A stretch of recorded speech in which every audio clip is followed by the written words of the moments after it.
या देवी सर्वभूतेषु शक्तिरूपेण संस्थिता। नमस्तस्यै नमस्तस्यै नमस्तस्यै नमो नमः। नमस्कार, पीस ॲडमायरर्स या आमच्या YouTube चॅनलमध्ये आपल्या सर्वांचं स्वागत। आज आपल्या नवरात्रीचा तिसरा दिवस। आज आपण पाहणार आहोत आपली तिसरी नवदुर्गा कोण आहे ते।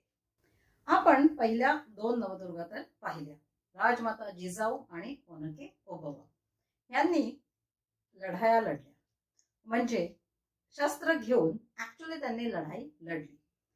पण लढाई फक्त मैदानातली नसते, लढाई चुकीच्या विचारांशी, समाजात पसरलेल्या चुकीच्या रूढींशी जो लढा देतात तीही एक प्रकारची लढाईच असते। आणि ती लढाई पण सोपी नसते।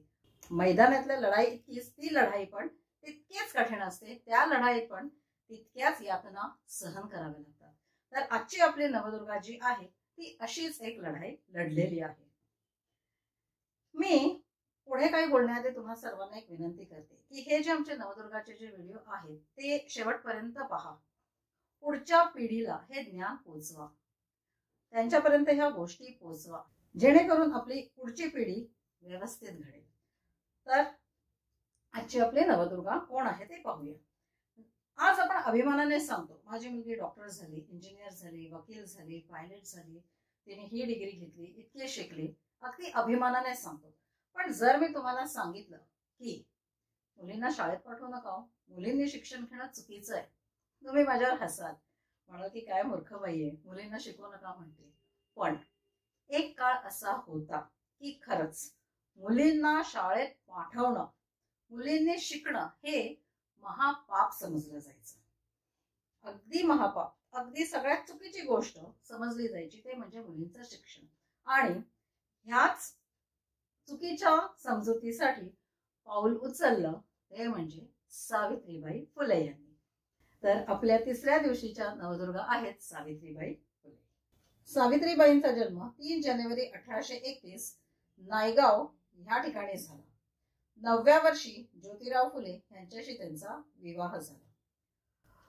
त्यावेळेला ज्योतिराव फुले, ज्यांना आज आपण महात्मा ज्योतिराव फुले ह्या नावाने ओळखतो, तर त्यांचं असं मत होतं की जर एक स्ट्रॉंग राष्ट्र जर बनवायचं असेल तर शिक्षण हे अतिशय महत्वाचं आहे आणि मुलांबरोबर मुलींनी शिकणं ही तितकंच आवश्यक आहे।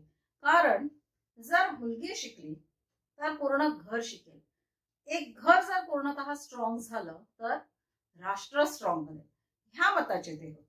तर त्यांनी असा निर्णय घेतला की मुलींसाठी शिक्षण सुरू करावं।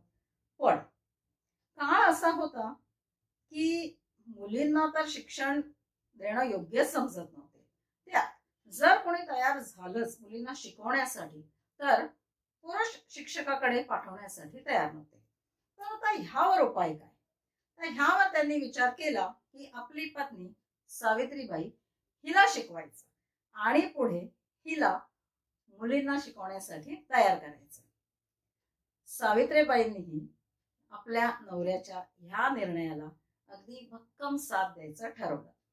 सावित्रीबाईंचं शिक्षण सुरू झालं, त्या शिकल्या आणि 1 जानेवारी 1848 साली तात्यासाहेब भिडे यांच्या पुण्यातील भिडेवाड्यात सावित्रीबाईंची पहिली कन्या शाळा सुरू झाली।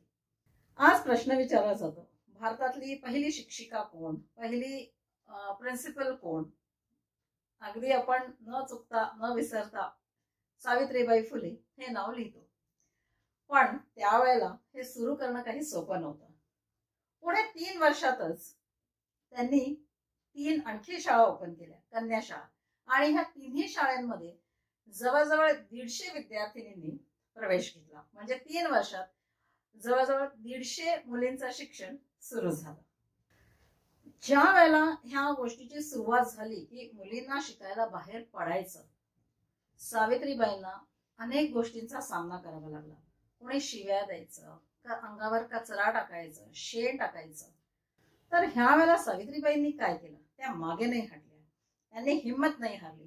तर त्या काय करायच्या, आपल्या बरोबर आणखी एक साडी ठेवायच्या, म्हणजे समजा जाताना जर कोणी कचरा टाकला, काही शेण टाकलं, जर साडी खराब झाली तर त्या शाळेत जाऊन त्या चेंज करून क्लासेस कंडक्ट करायच्या, पण त्या मागे नाही हटल्या. ह्या सगळ्याला घाबरून त्यांनी हार नाही मानली. त्यांनी ठरवलेलं की मुलींचं शिक्षण चालू राहणारच.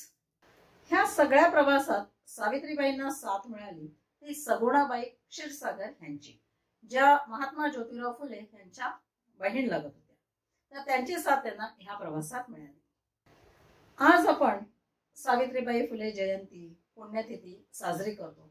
आज त्यांच्या नावाने अनेक शिक्षण संस्था आहेत, शाळा आहेत, कॉलेजेस आहेत, ट्रस्ट आहेत, त्यांच्या नावाने शिष्यवृत्ती आहे, अनेक ठिकाणी त्यांचे स्मारक आहेत.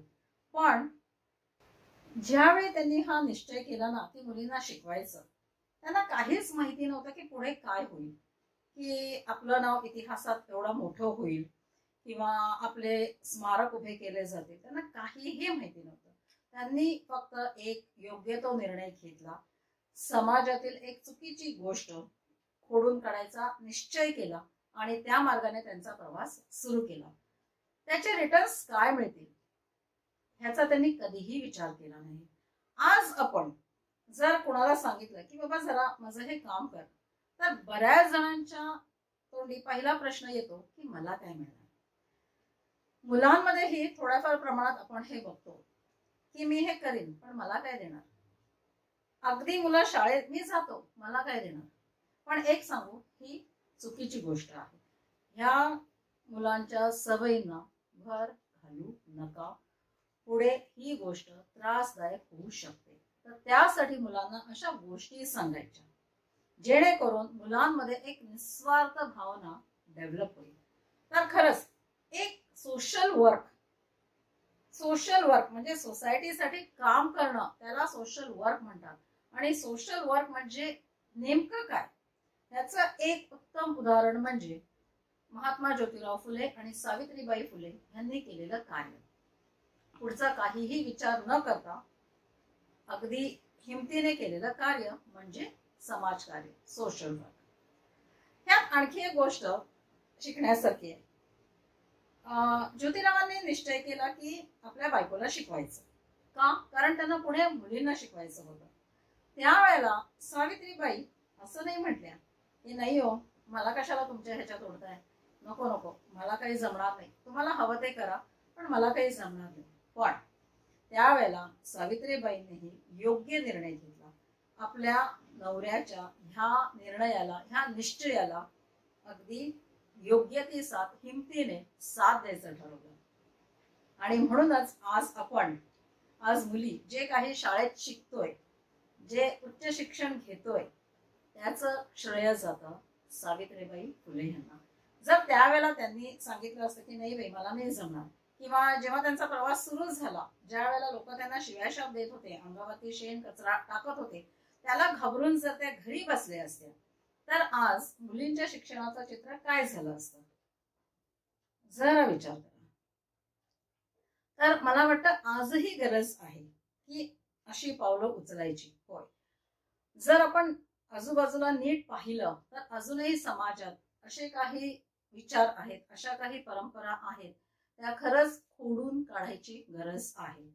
आजही आजच्या काळातही आम्ही काही जणांच्या तोंडून ऐकतो की आमच्या घरात मुलींनी कामासाठी बाहेर पडलेलं चालत नाही, आमच्या घरात मुलींनी जॉब करायची, बिझनेस करायची पद्धत नाही. मुली शिकलेल्या असतात, ग्रॅज्युएट झालेल्या असतात, डबल ग्रॅज्युएट झालेल्या असतात, डॉक्टर्स, लॉ ह्याच्यासारखी डिग्री घेतलेली असते, पण त्यांना बाहेर पडायची परवानगी नसते. तर मला वाटतं ही गोष्ट कुठेतरी चुकीची आहे आणि ही बदलायची गरज आहे. तर त्यासाठी अशा सोशल वर्करच्या गोष्टी जास्तीत जास्त लोकांपर्यंत पोहोचायची गरज आहे. आणि आमचा ह्या नवरात्रीचा उद्देश तोच आहे की ह्या ज्या नवदुर्गा आहेत त्यांच्या लाईफ स्टोरी मधनं प्रत्येकाने काहीतरी शिकावं. आणि फक्त प्रत्येकाने व्हिडिओ बघू नये, तर त्यात जास्तीत जास्त लोकांना शेअर करावे. आणि ह्या गोष्टी तुमच्या घरात जी काही लहान मुलं असतील त्यांना ह्या गोष्टी सांगाव्या, जेणेकरून लहानपणापासूनच त्यांचं मॉरल एज्युकेशन उत्तम होईल. तर अशी ही आपली तिसऱ्या दिवसाची तिसरी नवदुर्गा सावित्रीबाई फुले. तर अशा छान छान व्हिडिओचे अपडेट्स मिळण्यासाठी ऑफकोर्स आमचं चॅनल सबस्क्राईब करायचंय. तर उद्या भेटूया आपल्या चौथ्या नवदुर्गेला भेटायला उद्याच्या व्हिडिओमध्ये. तर बघूया उद्याच्या व्हिडिओत आपली चौथी नवदुर्गा कोण आहे.